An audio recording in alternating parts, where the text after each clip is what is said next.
Timor-Leste congratula António Seguro nebe eleito no Presidente Portugal. Tuir comunicado no BGMN acessa, Presidente da República José Ramos Horta parabeniza António José Seguro nebe eleito para Presidente da República Portugal.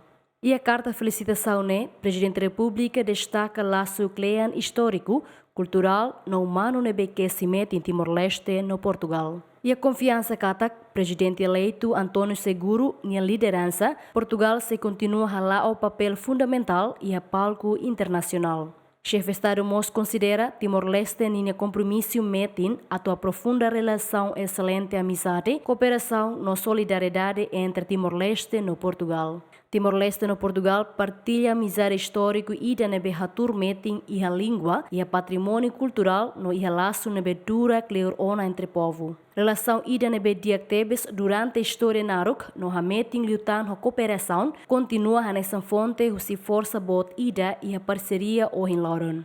E a momento de transição com incerteza e a nível global, Timor-Leste reconhece papel importante Portugal nian e a esforço mundo toma nian para defesa multilateralismo, igualdade no valores humanitários. Timor-Leste a cargo serviço mútuo com o Presidente Eleitu Seguro, onde hacleia relação bilateral, no promove cooperação internacional, solidariedade e dignidade humana. Além de o governo Timor-Leste mostra a cargo serviço mútuo, liu-se cooperação metin com Portugal durante o mandato do Presidente Eleitu Seguro e a espírito amizade, respeito no objetivo nebehanesan. António Seguro rotina nenulo recintolo, o Partido Socialista, manan a eleição presidencial Portugal e domingo foi enralar com adversário o partido chega André Ventura e a eleição segunda volta. Bem-vinda Ximenes, adérito Ximenes, GMN.